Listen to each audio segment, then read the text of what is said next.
What's going on, guys? Gamers Goon here today, and we will be going over a positional player of each position that you guys can watch out for in this NFL draft. Somebody that I think is going to be a potential gem, somebody that's not going to be necessarily the first guy off the board.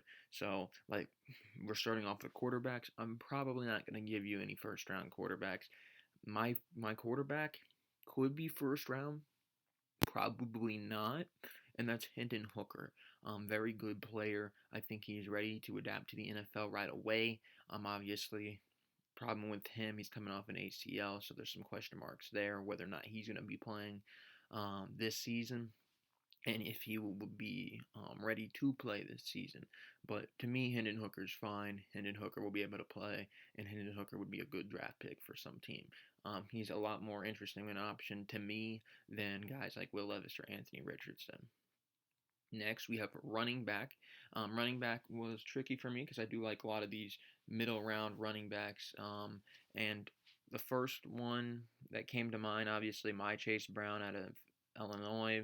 I was thinking maybe Izzy from Pittsburgh, their running back, pretty solid running back there.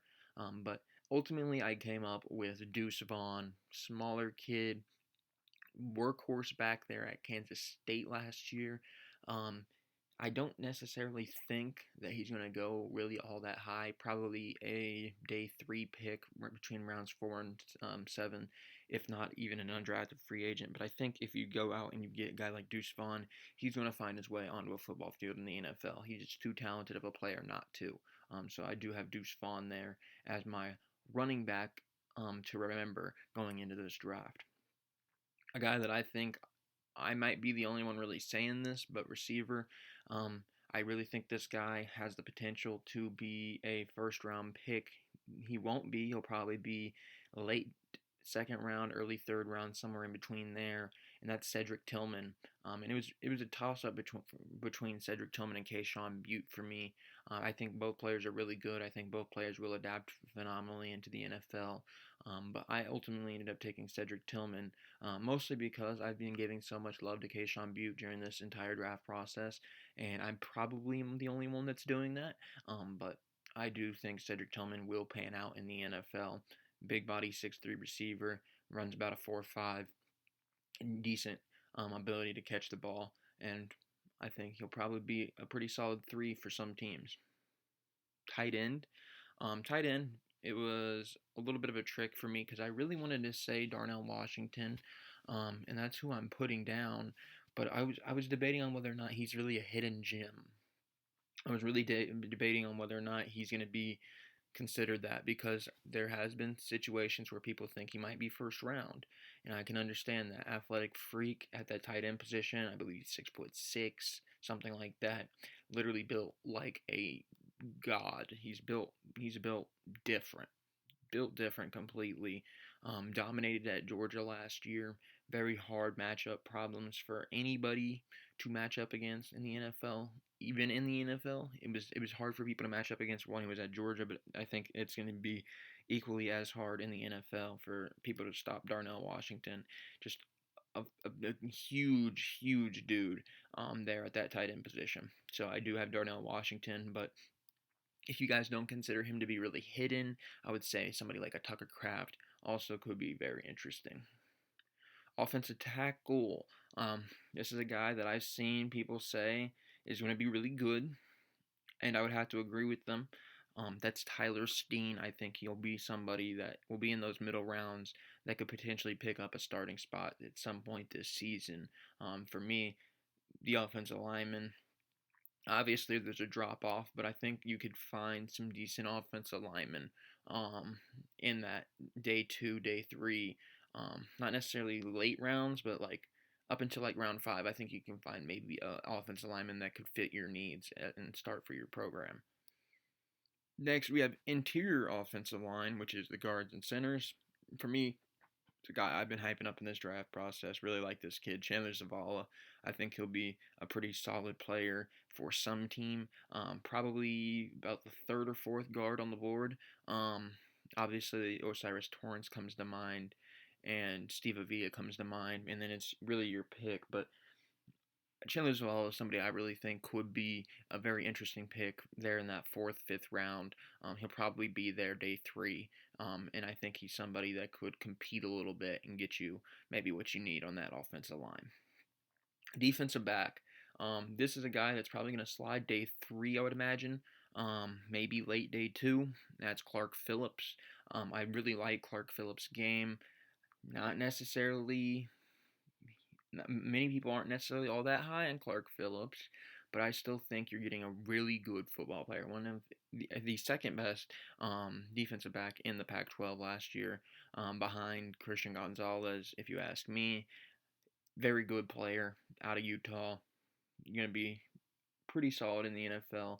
I don't know if he's going to be a long-term guy in the NFL, but he will definitely get some run in his first season in the NFL.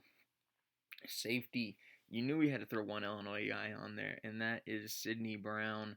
I think this kid is really good. And I was debating on whether I'd throw Quan Martin or Sidney Brown at you, and Sidney Brown just makes too much sense. He's a little bit more of a ball hawk. Sidney Brown, a little bit more polished. Sidney Brown probably going in that day two range to be the second Illinois player off the board after Devon Witherspoon.